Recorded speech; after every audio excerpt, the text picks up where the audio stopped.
Welcome to Bigfoot Society. If you have Bigfoot activity to report from the same areas discussed in this episode, please reach out to me directly after this episode. And if you'd like to be on the podcast to discuss a personal Bigfoot encounter, please reach out to me directly at bigfootsociety@gmail.com. Do you wish there was more Bigfoot Society to listen to every week? Well, there is now. If you become a supporting member over at Patreon, you get a special members-only episode every single week on Wednesdays, and sometimes even more episodes. Head on over to patreon.com/The Bigfoot Society. And now let's get on with the show. All right, Bigfoot Society, got the privilege of talking to Denny. He's a real estate agent from Southeast Oklahoma. Beyond excited to talk to him tonight. I'd heard a interview that he was a part of with Randy Harrington on his YouTube channel, and I was just blown away by that interview. Randy's got a great channel. I'll make sure to link it in the show notes. A mutual friend of ours, Tanya from the Bigfoot Museum, reached out and said, hey, you should try talking to Denny. And I already had the idea, but I was like, yeah, I think I should. So Denny, it's a pleasure having you on the show tonight. Well, it's a pleasure you having me on it. I'm definitely, I tell everybody I'm always humbled, that anybody would want to talk to me about any of it. But I'm very honored to be on here. Thank you. Absolutely. So let's start at the beginning. What was the main thing that got you into Bigfoot, or what's the first memory you have of Bigfoot? Well, it's kind of funny. We was at the Bigfoot conference, and Tanya, she had that, and there was a lot of speakers there, and we were just hanging out up there. And one of the speakers was up there, and I'm saying his name wrong. It starts with a G. Gerhardt, is that correct? Yep. Okay, well, he was up there talking, and he was talking about the Minnesota Iceman. And there was a memory that just popped up in my head when I was sitting there, that I remember seeing that when I was just a small child in Camden, Arkansas, at Piggly Wiggly outside in the parking lot. They had that same thing in there, and maybe that's where it began for me. But it seems like, I really didn't even really remember that until he jogged my memory of that. That's wild. And Piggly Wiggly is a grocery store, right? Yeah, it was a grocery store in Camden, Arkansas, and it was like some type of carnival exhibit that I can remember. I was really small. I can remember being with my uncle and walking through and looking over and seeing it in there, in that block of ice. I can remember that now because that picture, I said, wow, I saw that. Man, that's wild. Go down to a grocery store, pick up some ice cream, some chicken nuggets, and see a frozen Bigfoot. Why not? Yeah. But yeah, that probably is my very first experience with that when I was just a small child. But most throughout life, it was just normal things. I grew up in Louisiana. We hunted and we fished, and that's what we did for our living there. And it's just grew up there, just a normal childhood. And we moved away from Jonesville, and I probably right at when I was 16 years old. And we moved to Mississippi. And we moved to Mississippi. The daddy took a job over there. And the place that we moved to, it was just an old rundown home that hadn't been lived in like 40 years. It was just, they'd let us rent it. We cleaned it up and got to living out there. And so I guess my first visual sighting of one, after I got through mowing the yard and everything, I was over by the fence, and I was looking at the back end of the field, and I was watching some cranes at the back end of the field, and something came out of the wood line on all fours. It was a big gray blur, and it grabbed one of the cranes, but when it grabbed the crane, it stood up on 2 feet and went back in the other wood line. And I didn't know what it was. I asked my dad if he'd ever seen anything like it, and he said no, he hadn't. And just going through just normal routine stuff, didn't see it again for a while. And as a 16-year-old boy, I loved to go out and explore, so I'd go out as far as I could and just find new things. And I'd found some live oaks way back in there. It was like just a bunch of just virgin timber. And I found some live oaks that were the trees, the limbs were actually go down in the ground and come out, and you could walk on them. It was great. And I ventured further back, and I found a big pond. And so I started going back there and fishing. And I was catching fish, and I'd go catch a mess of fish, bring it home. And one day I was back there, and I was fishing, and I was sitting down fishing, and I had just a weird feeling. And so I looked up, and across the pond was this big, hairy, gray man on the other side of the pond, squatted down, looking at me. And I was scared to death. I didn't know what to do. And so I sat there. It seemed like an eternity, but I stood up. And when I stood up, it stood up. And one of the biggest things that kind of jumped out at me was that it was staring at me, and it had these big almond-looking eyes. They were big almond-looking eyes. I could just remember that. I mean, I still have nightmares about it. And it stood up at the same time I did. And when it stood up, it never stopped staring at me. And, of course, I didn't stop staring at it either. I was scared to death, and I didn't know what to do. And so I just started trying to think, what do I need to do? And so it came upon me that, well, this thing is right over there across that pond. And when I say across the pond, maybe 150 feet, at the best of my recollection was probably about the width of the pond. And so I said, well, that thing is going to come around that pond. And so I turned to my left, and as I turned to my left, it turned the opposite way, and it was coming. And it was still looking at me. And I was going slowly. And as soon as I got to a spot where I thought it couldn't see me, I broke and run. And I started running, and I ran. And I would guess it may have been like a mile, maybe a mile and a half, as far as I could tell.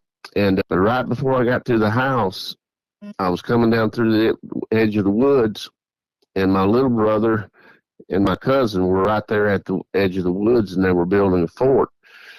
And I come through, and I just told them, y'all get in the house. And I just kept on going. And so I figured that they was going to be, just right behind me. Well, just about the time I did get to the door, they did. They were right behind me. They come busting past me screaming, and they ran in the house. And they were screaming, and they was trying to get them calmed down. And they were just screaming, and they was just saying, we thought it was you. We thought it was you. And they finally got them calmed down enough to where they said, well, Daddy, we thought it was Denny. We thought that he snuck back around and he was going to try to scare us. And then when they turned around and then they saw that it wasn't me, then they described what they saw. And they said it was a big, tall, gray, hairy man. And he was right there beside them. And it just followed them right to the edge of the wood line, and it stopped right there. And then about that time, I was able to tell Daddy, hey, Daddy, I saw the same thing back at the pond. And so they come busting out. They got their guns and everything. And him and my Uncle Billy Joe, they went out. And I'm sorry, my Uncle Edgar. It was not my Uncle Billy Joe, Uncle Edgar. And they went out, and there was nothing there. But we did look around, and we could kind of see where it had been. And it had left some traces of hairs there. And they gathered them up and everything and put them in a little baggie and took them in the house. And then after that, it was just constant. Every night this thing was coming up there throwing stuff at the house. And it had this really loud whistle, but you never could physically see it. You could just hear it out there. You could take the light and shine it out there, and you couldn't see them. But this went on for the longest time. It would just throw stuff at the house. My mama, she was terrified. She said that she would be in the kitchen window, and she could just see something pacing back and forth in the woods. And this was during the day. But then all of a sudden, it just stopped. And everything went back to normal. And I started school, and we was just doing school and everything. I was playing football at school and come home, and I put up a basketball goal. We had a garage that was outside, a detached garage on probably about 20 feet from the house. And I would go out there, and I'd play basketball, and I hooked up a drop light out there so I could play basketball at night. But you had to go inside of the garage to plug in an extension cord to plug the drop light up. Well, I went out there one evening, and I reached to grab to plug it up. And when I did, there was a big open window and something just reached in and grabbed my arm and tried to pull me out through the window, but it didn't have a good enough grip on me, and it slipped. And I managed to get back in the house. And I got back in the house, and I was screaming, terrified. And Daddy, of course, he got the gun and the light, and he went out, and you could hear it running out across that field. And then it started back up again. And what brought it all to an end, we were in the house one night, and I went up to go upstairs to go to bed, and went up to got into bed, and my room was filling up with smoke. And I ran downstairs and told Daddy, I said, Daddy, the house is on fire. And we went outside, and it had thrown a big log or something right up against the side of the house and hit the stovepipe, and it broke the stovepipe off and caught our house on fire. We got it put out, but after that, we packed up and we left, and we never went back. Sounds like it was trying to get you guys out of there for some reason. That is incredible. Well, that's what I think. I think that's what it was trying to do. I believe that was its home, and I think that whole area right there was his area or their area. I don't know. It could have been more than one. I don't know, but that's the one I saw, and he was big, great big gray hairy man, and it wasn't an ape. It was a man. He was big. Thinking back to the time when it grabbed your arm, how big were the fingers on the hand that grabbed your arms? Do you remember anything about that? Well, the best I can remember that it was very strong, and I can remember that, and I literally I caught a glimpse of it when it reached in. This all happened like in a split second, but I would guess, definitely much, much bigger than my daddy's hands. And it would probably definitely go with the size of, what I saw as far as hand size. It was big. How tall would you estimate that the Bigfoot was that you saw? 7-8 foot. Okay. Yeah. And were you able to get an idea of, let's say, how far across at the shoulders it was? Well, the best way I can describe it, he looked like Hulk Hogan. All right. He had great big wide shoulders, very muscular. His head sat down right on his shoulders. He had more of a leaner waist. He didn't have like a big belly or anything like that. It was just more muscular and big legs. Yes. So the best way I can describe was Hulk Hogan. That's the best way I can describe it. Absolutely. I mean, that works. Definitely. Do you remember anything specific about the arms at all? Like the length or how that part of things were? Yeah, but they were definitely lower hanging arms. Yeah, it was obvious. I mean, that when I say a hairy man, after I have seen what a Bigfoot looks like and everything, I mean, it was the perfect description of a Bigfoot. You've mentioned a few times where it was definitely more like a human than an ape. Did you see certain details in the face that made you think, okay, this is more human than ape for sure? Yeah, what I saw, and I was 16 at the time, so I had pretty good eyesight there. And so as far as I could tell from that distance, I did not get a close-up view of his face, but as far as I could tell from that distance was those big eyes, and it had a nose. Or he had a nose. I believe it was he. And it was just more of a, just a big fat nose. It wasn't I've got a little skinny nose. I've seen some of the pictures on YouTube and stuff like that over the years now. And I would think, probably the face of the Patterson Bigfoot, that was the face. Gotcha. Very, very interesting. Are you able to share what part of Mississippi around this took place in? Sure. Yeah. It was Summit, Mississippi. And and it was, but I've tried to look it up on Google here the last couple of years. I've tried to look it up on Google, and I have Onyx Hunt Maps now since I'm in real estate. So I tried to pull up and just see if I could locate that place. And it's nothing the same as what it was then. A few years probably have passed, so you're definitely going to have, infrastructure building up and all that good stuff. But yeah, that's down in deep South Mississippi, it looks like, for sure. Yeah, over close to Bogachita and the Macomb and Brookhaven, all those areas there. That was the towns that we would go to.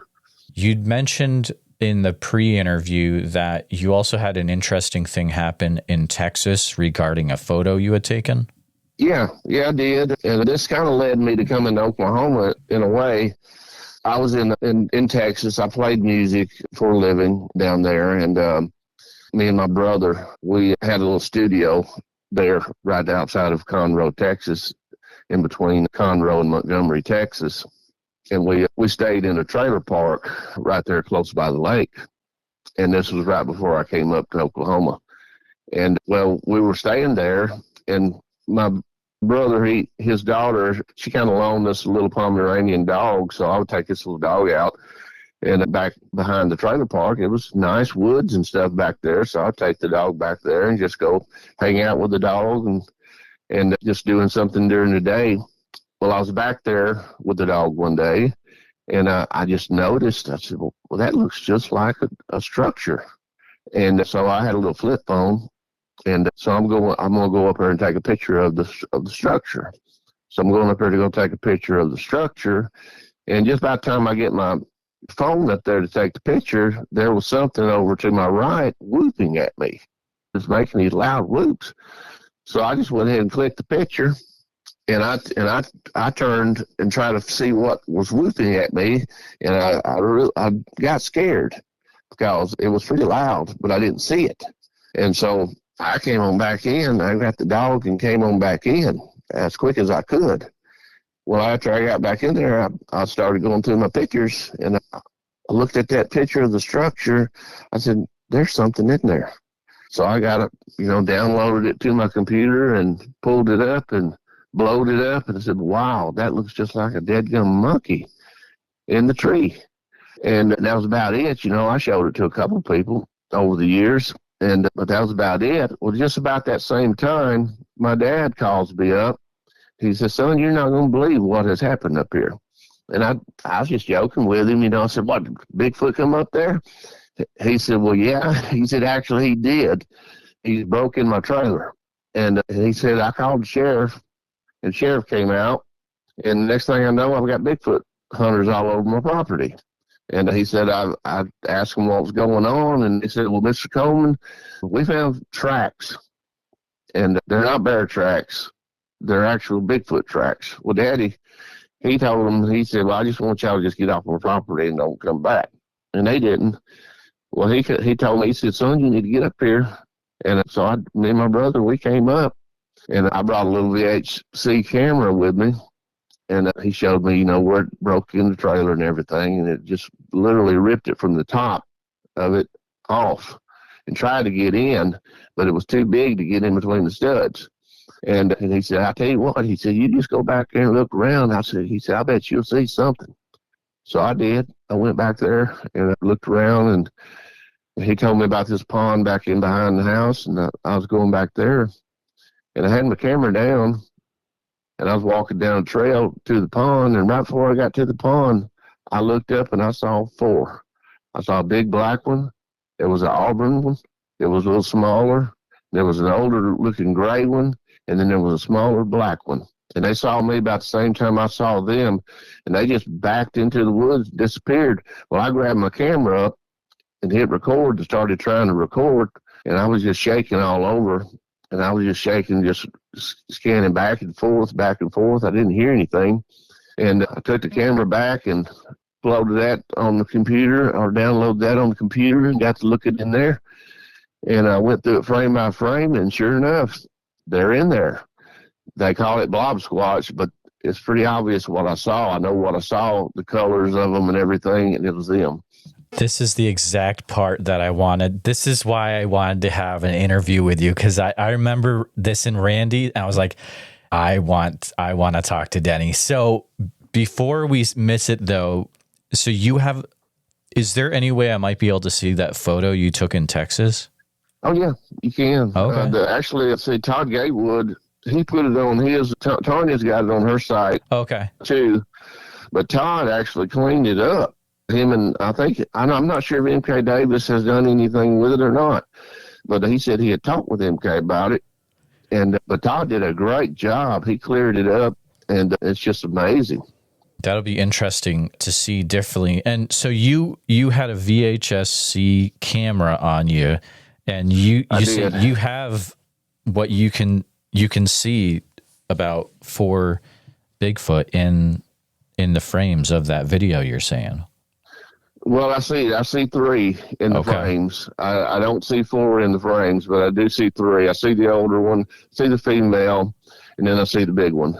Is this on? Do you have a YouTube channel or anything at all, Denny? Or I don't, but I could actually get you the original footage if you want it. I mean, I would say absolutely. I would love to see that footage. Yeah, definitely. I would be more than happy to look at that.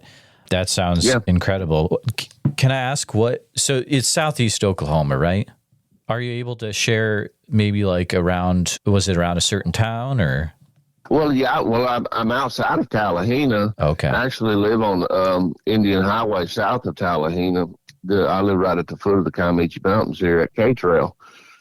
And I'm sure you've heard about, the Comanche K-Trail stuff.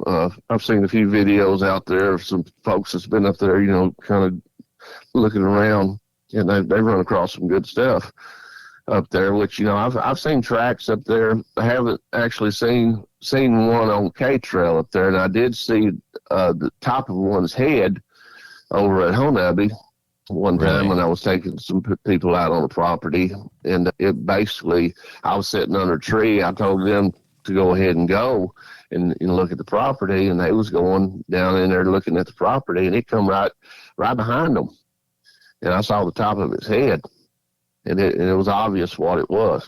So this is in the same town where, of course, about 20 years ago, you had the siege at Honabby. Right, with the Humphreys, yeah. Right, yeah. Mm-hmm. Oh man, that's wild. So I don't know them. Right. I know some Humphreys, but I don't know them personally. Yeah. It's on my list to visit that town. There's so many pieces of lore around that town, and so you actually sell property in that area. That's incredible. Yeah, I do, and I get to go on a lot of properties, that people has not been on in years and years. Some people, they'll just say, hey, we inherited this. We've never seen it. We want to sell it. And so I go out there and, and walk the property and show the property to people. And I've had a lot of really, really good experiences, really close encounters with the clients out there. Really? On properties. Yeah.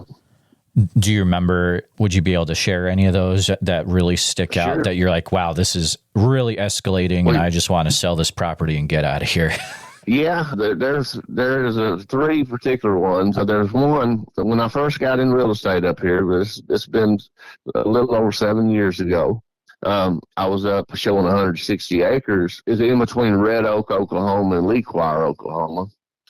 And I was showing 160 acres, and I took some people out, and I'd been showing them properties that morning, and we had went on one property, and I dropped my phone in the creek, and so I didn't have any phone, or I wasn't able to use my Onyx Hunt maps or anything, but I called the guy with her phone. I called the guy, and he gave me the directions to the property, and told us how to get down in there, and so I took my Land Rover, and about halfway down in there. So we parked the Land Rover, and we just went ahead and took the trail, and we was just going to walk in because they wanted to go see the creeks. And we got down there at the creeks, and everything was beautiful. They loved it. They done decided they were going to buy the property. So we're on our way out, and on our way out, right in the middle of the road, something had broke. It's probably, I would say, about 5 or 6 inch pine tree. Broke it off about 8 foot up and laid it in the middle of the road, a fresh break. And I said, wow, that's pretty interesting. And so we stopped there, and I asked the lady, I said, could you take some pictures of that for me? I want to show it to my boss. So she's taking pictures, and when she started taking pictures, there was something down at the bottom down there, and it was grunting at us. And it was just really mean sounding. And she looked at me, and she said, do you think that's what broke this? I said, I don't know. I said, but it's possible.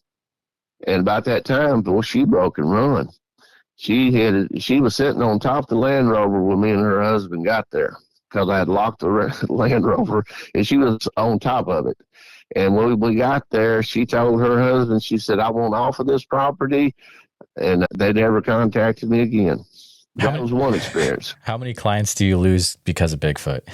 Well, I probably have lost a couple. Oh, man. If they ask me, I mean, I don't just say, hey, this is Bigfoot country or whatever. Right. If they ask me, I'll tell them. I mean, I shoot straight with it, and I'll tell them, say, listen, yes, they're real. I don't believe in them. I know that they're real. Absolutely. I mean, I just know. And some of them, they just say, well, you're crazy, and I think we'll just go talk with someone else. And then this next particular one, I took a guy out on 62 acres. It's a place called Bengal. It's kind of in between Tallahena and Red Oak. And I took him on 62 acres, and real rough getting back in there to it. And we took the Land Rover in. He rode in with me, and we got on the property. They pulled down. There was a little small lean-to cabin on it, and we got out of the Rover. When we got out of the Rover, up on top up there was something whooping. It's just whooping, like frantic whooping. And he said, is that what I think it is? I said, well, it sounds like a Bigfoot to me. He said, it sounds like a Bigfoot to me too. And he said, you think that we're bothering it? I said, well, I don't know. It sure is whooping. And so we just go ahead and hike on down to the bottom of the property, and we're on our way back up. And then behind us, it sounded like a 2-year-old kid crying. And it was coming. You could hear it coming, but I couldn't see it. And he couldn't see it either. And he said, man, I think we need to get to the Rover. So we're heading back up to the Rover, and I know now it was a mama. She was up there whooping again. So she started whooping. And I believe that we was in between that kid and that mama. And we got in the Rover, we got out of there, and he said, I want the property. He said, I'll buy it. So he bought it, and he loved it. And so that was another one. And then the biggest one for me, and the scariest one for me, there's a little 10-acre tract with a little small cabin on it called Bear Den. Well, you had to go across 3 creeks to get down there to it, and I love going down in there because it was so pretty just to get down in there to it. Well, I took some clients in there, and I'm going to go show them the cabin. When I pulled up to the cabin, I noticed that the side of the cabin had been ripped out. And so I just started taking pictures, and I called my broker. It was his listing. And I said, hey, Chuck, I think a bear broke in the cabin down here. And so I'm sending you pictures so you can, tell the sellers, what's going on down here. And so we took pictures of it, everything, and walked on down to the creek, got down to the creek. When we got down there was this really strong smell. It was making our eyes burn, and they looked at me, and I looked at them, and they said, you think that what broke in that cabin, is that's what's down here? And I told them, I said, I just don't know, but I think we probably need to go, because I had a really bad feeling. We got in and we left, and I did sell them a property, but it wasn't that property. And so anyway, Chuck, he went down there the next day, and he called me up and he said, hey, Denny, did you see those fingerprints?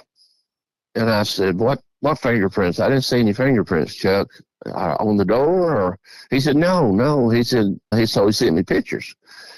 And he sent me pictures of the studs.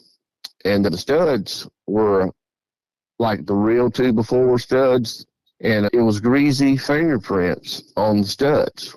And so I got my pictures out and blowed them up on those studs from the ones I took.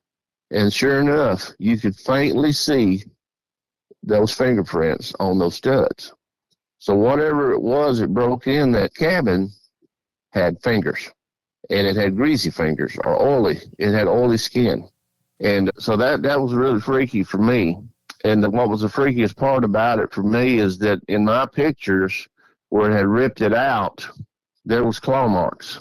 So I said, well, I just automatically assumed it was a bear. So then I got my pictures back out again, and I got to looking at them again, and I blowed it up on the ground. and you could see impressions, big impressions in the ground of where it had stepped. And I've been going through my hard drives like crazy trying to find those original pictures, and I can't find them. The only one I've got is the one of the handprint, and that's the only one I could find. Man, that's wild. How, thinking back at, you saw those handprints and those fingerprints, are you able to estimate like kind of how big we're talking about? Yeah. Okay. Just a normal hand. If I was to put my fingers up there on a normal hand, it would take all of my, there's 3 from the fingertip down to the palm. There's 3, and this thing here left 2 on it. Okay. And so his hand was much, much bigger than the human hand. Oh my goodness. And it ripped the siding off. A bear will kind of just, if they can tear into something, they'll just tear a hole in and just kind of just pull down.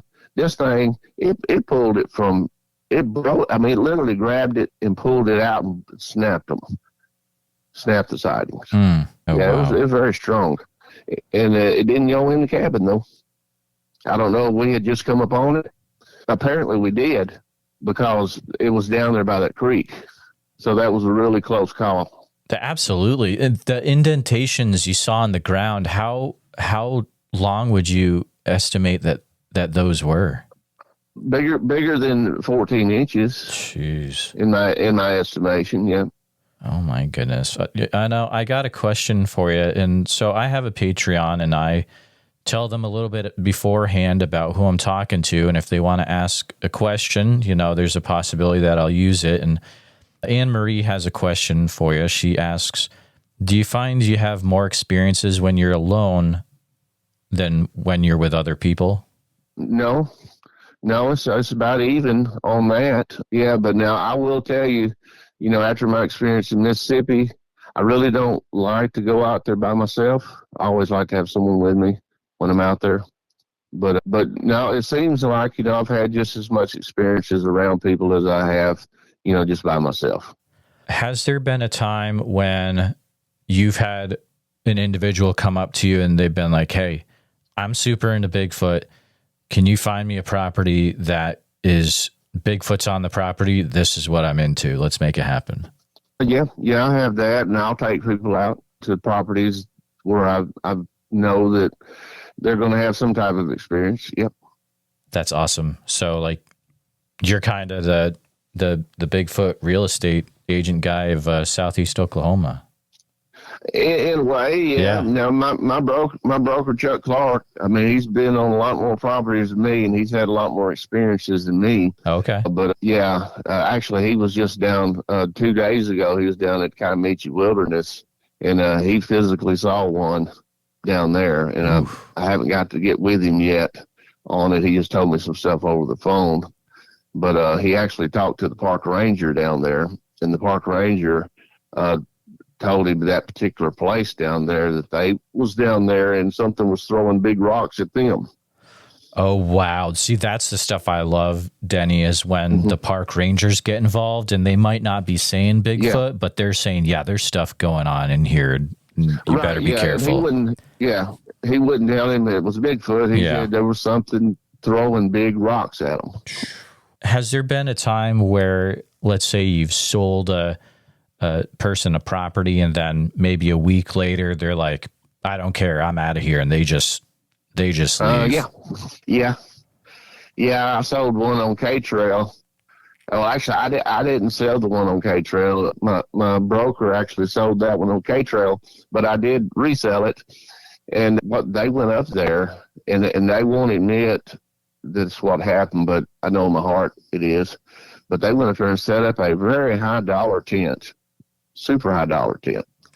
And they had a campsite set up there. And they were up there one night and abandoned it. They abandoned everything. It just left it all. Yeah. Wow. You can only imagine what they went through. My goodness. Yeah. And I had one other property, and the guys, they wouldn't tell me what they saw either, but they were up there, and the guy that owned the property called me up, and he said, hey, Denny, he said, do you think you can go up there it was 137 acres north of Sardis. And I actually have a screenshot of Onyx Hunt Maps overhead. Mm-hmm. I'll send it to you. It's very interesting. Cool. But it's so he said my boys are up there and they let the battery run down on their vehicle and they need a boost. And I said, sure, I'll go up there and boost them off. So I went back there and I get pulled up in front of their vehicle and they popped their hood and I popped my hood and I'm hooking up my cables and they started just loading their vehicle up. I mean, not even rolling stuff up, just throwing stuff in. And I said, what's the matter? Y'all see a Bigfoot or something? And they said, we don't want to talk about it. And I got them boosted off and they just left me sitting there.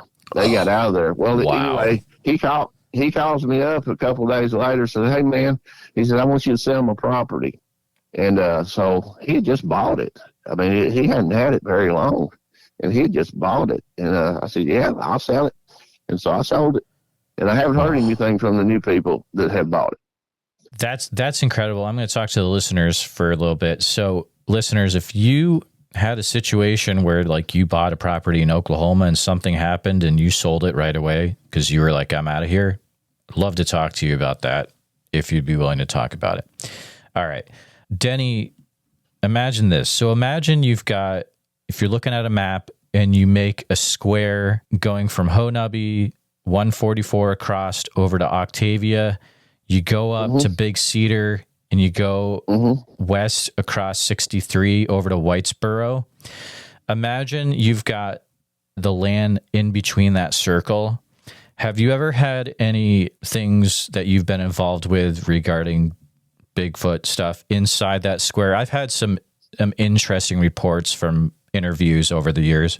Yeah, I mean, you've got lots of people. Whenever I go over to show properties over across the mountain all the time, and you'll stop in the store or talk with somebody, and they'll say, I saw one cross the road. And, I've got so many stories I could tell you, but I live in that square. You do? Oh, dear. Yeah. Yeah, I live in that square. And so everywhere around here, it's amazing. You can get out on your deck at 2 or 3 in the morning, depending on certain times of the year, and you can hear them. Really? I mean, you can hear them up there toward K-Trail, and they'll come around the house from time to time. They'll come up. One came up and slapped aside the house one time, or you'll hear something throwing rocks. Of course, I've got a new roof now, but before then, they would throw rocks, and you could get up on the house and take rocks off the roof. It's not a whole lot of things to drop rocks on your house, especially at night. But yeah, there's a lot of people around here. They have experiences all the time. So more so than me, I would say. Oh, really? Oh, wow. When you say that you can hear them from your deck, what kind of things are you hearing then in at night out in the woods? Well, I was sitting up there listening one night, and honestly, it sounded like there was some kind of big argument going on up there between two of them up there. They were just screaming at each other and more like roaring at each other. And my broker, he went up there a couple of days after that, and he said, something went up here and just broke trees all over the place up here. And so I kind of just put 2 and 2 together. I said, well, they must have been having some kind of squabble up there, because you hear them good. And then over here close by the house, I've heard a female, and she kind of sounds like she's singing. Really sweet, really sweet sound. Goodness. And yeah, she just kind of sounds like she's singing. Well, my dad, when I moved up here, it was me and my dad. Of course, he's passed and gone now, but I used to have to take him up to Oklahoma City and Tulsa to the hospital a lot. So I'd taken him up to Oklahoma City, and he needed some stuff from the house. So I drove back. I got back here about 10:30. And right before I pulled into our driveway, I looked over to the left, and there's this teenage boy waving his arms in there. And I cracked my window down and say, hey, are you okay? He said, no. He said, I need help. And I looked around, I was kind of worried that he was doing that and somebody was going to jump on me or something. But anyway, I looked at him again, and I could see that he had blood on his shirt. And so I told him, come over, get in the car, and I'll take you to the emergency room. And so he jumped in the truck with me. And so we're going, and I'm taking him. And I said, "What happened?" He said, "I had a wreck up there on the mountain." And he said, "I've been walking. Nobody would stop and help me." And he said, I walked all the way to here. And I said, "Well, I'm glad that I pulled up so I can get you to the hospital." And because it looked like he may have been kind of busted up inside some. And so we're talking, and I'm trying to keep him talking. So I'm asking him, "Well, did you have a hard time getting down the mountain?" He said, "No." He said, "I was coming down." He said, "But there were some people up there." And he said, "I kept hollering at them to help me, and they wouldn't help me." And I said, "What do you mean?" He said that there were some people, and they were sitting out there in the woods, and they was walking down through the woods, and they were talking. And I said, "Well, what did they sound like?" He said, "Well, I really couldn't understand what they were saying." He said, "It sounded like they was talking in different language." He said, "But I was hollering at them. I wanted them to help me, and they wouldn't come out and help me." And so, of course, I know that was Bigfoot. I didn't tell him that. I just got him to the emergency room, so they could take care of it. But yeah, I mean, Chuck, my broker, he's heard them a couple times, and then other people too, they've heard them. That's absolutely wild. I mean, the singing thing has also been reported by, I don't know if you're familiar with the guys with the NAWAC, the Area X guys. That's also in Southeast Oklahoma. But I think that they may have been at the conference. Someone was mentioned Area X in some of their talking. So it's possible that I may know them. You might say their name, and I might know their name. But, most of the people that I do know their names, I'm really not even sure what their organizations are. Yeah, it's a group of guys that have researched for about 20 years in an area somewhere in the Ouachita National Forest in Southeast Oklahoma. Mm-hmm. From what I'm aware. Okay. But yeah, so it's just interesting that you would mention that, because that has been mentioned by other people in that same section of Oklahoma for sure. Have you ever heard anything that sounds like you're kind of maybe alluding to it, but anything that sounds like a language or like another type of language? Well, that's what, like Chuck, he told me that it sounded more like, like sumo wrestlers or something. Wow. Okay. Talking back and forth to each other. And the way the boy described it to me, that's what it sounded like too. Yeah. Denny. So yeah, definitely talk to each other. I mean, rock clacking and stuff like that, tree knocks and things like that. Yeah, you run across that, or, getting the ground thumped at you, you'll run across that. But as far as the talking, I haven't been in a spot where I actually heard them talking. So you're hearing rock clacking and tree knocks around your property? Yeah, I've heard rock clacks in several different places, and not on my property, off of my property here, a little ways off of it. I've been down in there and come back out, and they left a big rock sitting in the middle of the road, or a big, pea in the middle of the road, and there's not too many things that can make a big foam that big. Sorry, so I just want to clarify. So you said leave a big rock in the middle of the road, and then you mentioned leaving something else in the middle of the road? Yeah, urine, just taking a pee. Oh, really? Oh, yeah. We'll get into it. So is it a big puddle, or how much are we talking about? Well, usually it's pretty big, but it's always got a bunch of foam on it. Okay. How often does that happen? It's happened to me like 3 times. Have you ever been able to capture, or it's not a normal thing to think of, but have you ever, tried to take any of that and have it in a... No, I haven't. No, I haven't. I'm not a researcher. And if I did try to do something like that, I'd probably mess it up more than likely. But I am trying to be more aware of taking something with me. Like I did cast a track for the first time in my life. Okay. And it didn't turn out really great. My wife's son has it. I gave it to him, and he actually is the one that found the track. And so I had some floor patch. I took some floor patch back there. Stupid me, I mixed it here And by the time I got there with it, it was starting to get too hard in there. And so I didn't make a really good cast. But I mean, it's obvious what it is, but it's not that great. But I'm learning. Yeah, I mean, that's a great start for sure. And I mean, so right now there is a DNA study being done out of, I believe, North Carolina State by a gentleman named Darby Orcutt, and pretty much they're taking any evidence that people want to send in, and it's not costing people anything to do that. So I don't know if that urine does happen again, and you might be able to, capture some of it in some kind of, I don't know, like a vial or something, or it might be something to think about, because that's a very unique situation. I've never heard of that situation ever happening, and I've talked to people for like 5 years. Yeah, it's happened. Yeah. It's happened 3 times with me. Have you ever heard any sounds around your property that don't belong there? Anything really out of the ordinary? Again, do you mind sharing about that? Yeah, we've got, like I said, most people think I'm crazy.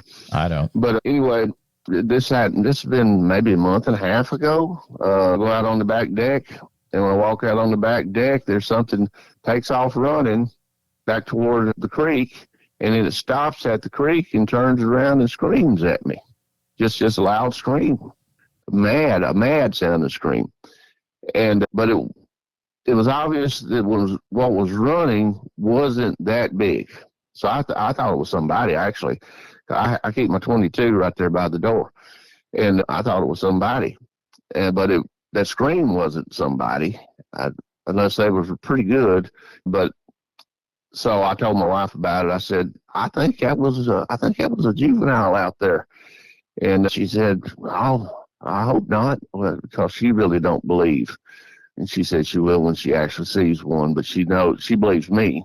But so I got 2 little dogs here, and I've got a doggy door on the front side, and one of them, he just jumps up and he just comes out to the front, and he's just barking his head off. So I get up and come out, and when I get out on the porch, that same thing is over there by the road at the end of the driveway. I could almost see it, and it screamed at me again. And that's happened twice. It hasn't happened anymore, but it happened twice. That's wild. Did you go over to that area to see if there might be like any tracks or anything like that? Yeah, I checked. The ground up here is really hard to find a track. Now, you can find some impressions at times, depending on where you're at. If you're around a pond or a creek or something, you can find impressions. And see, the ladies, they've got a Bigfoot organization. They came up for the conference, and they were actually staying up here at Chuck's place. And they went back to the back, and they found some of the nicest tracks I've ever seen. And I said, well, look, I was on my way to McAllister, and I said, well, y'all just let me know, and I'll get some stuff, and we'll cast some things. And they didn't mark the tracks. They did take pictures of them, and so they couldn't find them again. Yeah. But I do have the pictures, and they're nice tracks. Wow, that's awesome. Do you ever hear anything that really doesn't make sense, like let's say a rusty gate or a car door shutting where there's no car doors? Anything way out of left field like that? No. I mean, It just depends. Sometimes we'll have people over, and they'll have some experiences with things, and they'll say, man, you got some weird stuff going around your place, and they really don't comment on what they saw or what they heard. But there's one friend of my wife's, and another of their girlfriends was up, and we was just out, side by side and stuff, and we came back. And she said that she heard what sounded like a woman talking out in the woods. Wow. You have to just come here, I guess, and just experience it. But everybody that's ever come here on this property has always come back and said, wow. Wow. So there's never, it's like every time something weird is happening. That is wild. Yeah, this is a kind of a strange spot right here. I don't know what the significance of it is, this particular spot right here. Someone told me years ago it was a Kaimechi missionary here. So I don't know. But yeah, there's a lot of weird things. And I'll be upfront with you. I love the paranormal stuff. I mean, especially since I've experienced it, I love it. But orbs, things like that. That stuff happens around here all the time. I was just about to ask you, Denny, if you had ever experienced anything like that on your property. Yeah, I've got a video a lady sent me that she wanted me to look at the orbs in the video. And she had a trail cam, and it had orbs in it. And so it's running the video, and I looked at the video, and I said, well, do you know that there's a Bigfoot in this video? And she said, no. And I explained to her where it was at in the video. Then she went back and looked at, she's got the original, and she will not give it out. But because now, since there's a Bigfoot in the video, she's scared, they're about to come up there and tromp her property and stuff. But yeah, I mean, it's obvious. I mean, the Bigfoot comes into the frame, sees the camera, ducks down, goes around behind the camera, puts his hand out in front of the camera, and it had kind of a brownish red hair. How clear is this video, Denny? It's not real clear of the one she sent me, because the one she sent me, she took a video off of a monitor. Sure, yeah. But she won't send me the original. And I tried to get her to, and other people has tried to, and she won't do it. It's good enough that you figured out what was going on, though. But yeah, I can show you in the frame. I mean, I'll show you one time, and then after I show you in the frame, then you go look at it yourself. You say, wow, that is amazing. I did go to the location because I wanted to see, what the terrain looked like and everything, where she had the camera. And it was pretty cool, what it was doing. It was coming up a road. It was coming up the road, and where she had the camera up, just about the time it was coming up to the top of the hill, it saw that camera. But the camera caught it.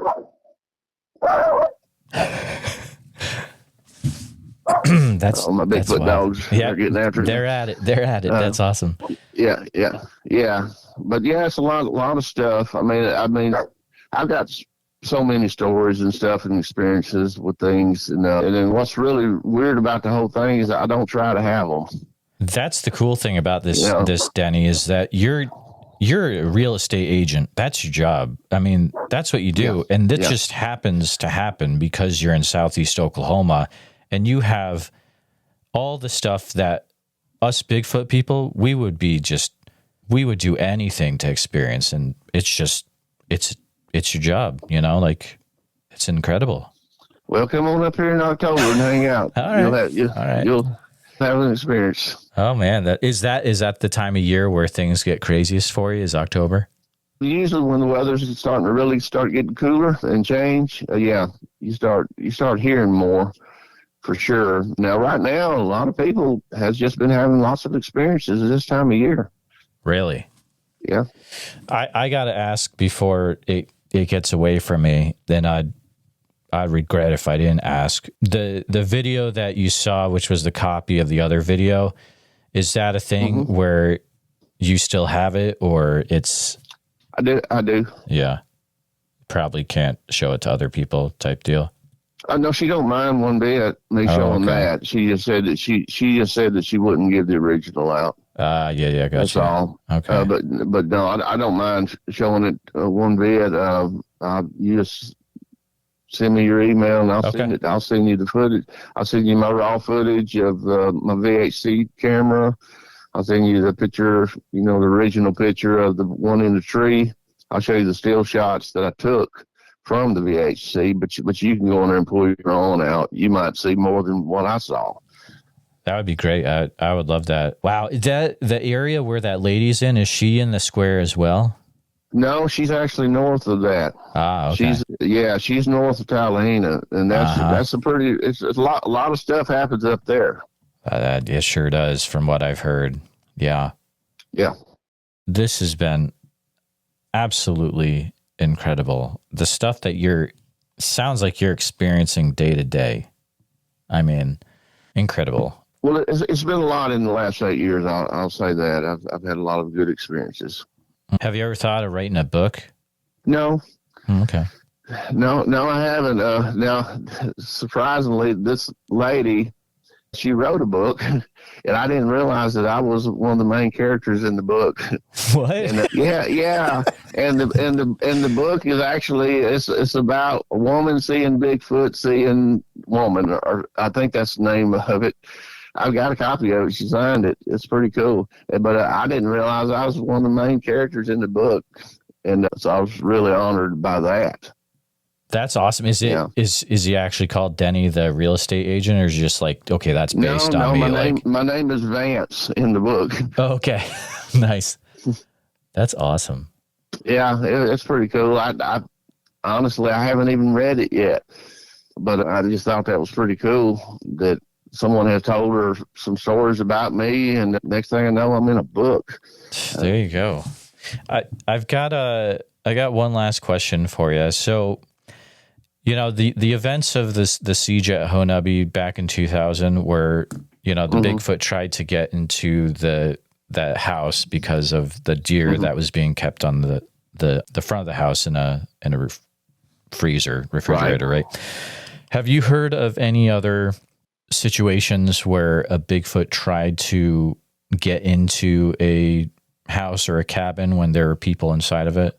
Well, the closest I've heard other than that one there was that there was a man that he lives in between Tallahassee and where I live, and he had a little small barn where he kept his dog food in it, and he had the door was shut on it, and he said that something was going in there getting the dog food out, and he thought it was kids, stealing dog food. And so he decided to get on his porch one night, and he was going to just pop a shot and scare them whenever they did it. And he said that what he saw, he couldn't even think about shooting it because he was scared that if he shot it, it would come and got him. But he said it was a huge Bigfoot that actually would open up the door, scrunch down, and go inside of there and eat a big helping of that dog food and then leave.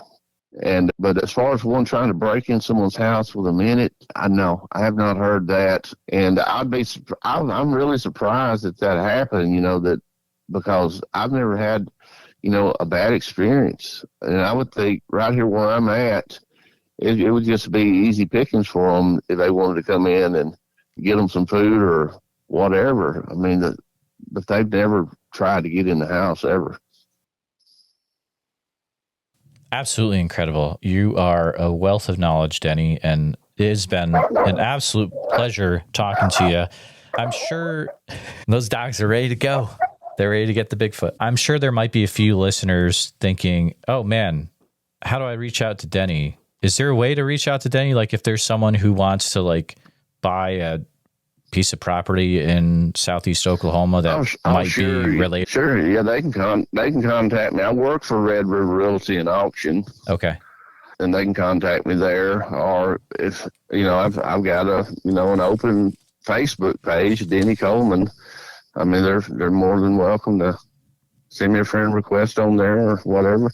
It's fine. That's fantastic. I'll make sure to link those in the show notes so people don't have to reach out to me directly. They can just look in there and they can contact you with their Bigfoot property needs. But wow, it's been great chatting with you. I do have a question or two for you off air, but thank you so much for chatting tonight, Denny.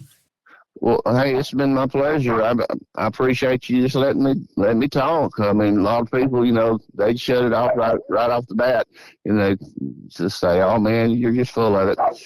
But yeah, I appreciate it. You got it. Please take a minute to help out the show by subscribing on YouTube, making sure you hit the bell so you don't miss any notifications, and share the episode on YouTube with a friend. Also, if you're listening to us on a podcast, thank you so much. Make sure that you're subscribed, share the show with a friend. Really, it's all about sharing the show wherever you can. If you've had a Bigfoot encounter related to the following or know someone who has, please reach out to me at bigfootsociety@gmail.com or pass on my email. Here's a list. All right, I'm going to use this space this week to announce that I'll be at the Sasquatch Summerfest in Oak Ridge, Oregon as an attender I won't be presenting or anything, but I'll be hanging out, trying to interview people that have had Bigfoot encounters. If you're from the Oak Ridge, Oregon area or surrounding and you've had a Bigfoot experience, please contact me directly, bigfootsociety@gmail.com. Also, Priscilla was nice enough that if you get your tickets through SasquatchSummerfest.com and use code Bigfoot Society, you can get 50% off the cost of your tickets, which is a big amount. So code Bigfoot Society to get 50% off your tickets, SasquatchSummerfest.com, and helps out the podcast as well. A special thank you to all the Bigfoot Society Patreon and YouTube channel members. It's your support that helps keep the show going, and I extremely appreciate it.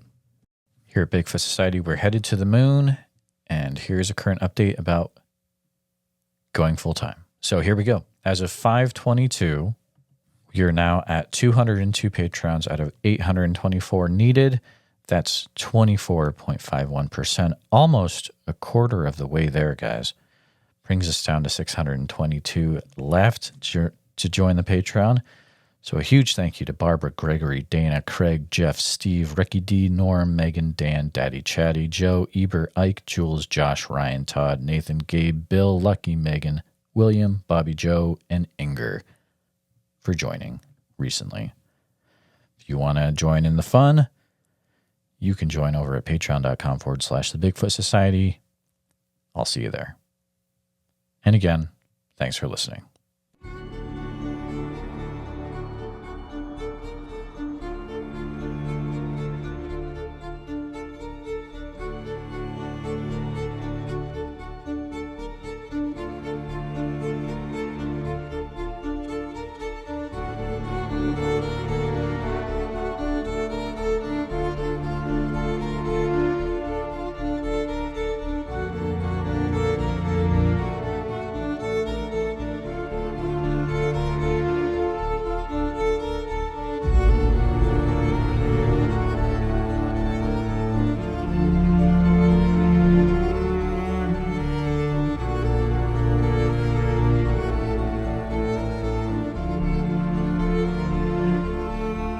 Her and I can get on here and we can tell our stories. Maybe there's somebody else out there listening that's too afraid to tell their story. Maybe this will give them the courage to come out and not feel so bad about it. Who cares what anybody thinks? I know what I saw. I know what's out there. That's all I care about.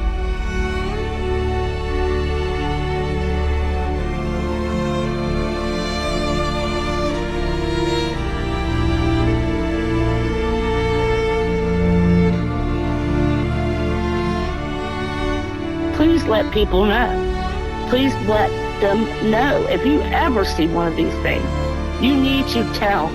Because if you don't, then shame on you. You know? Shame on you.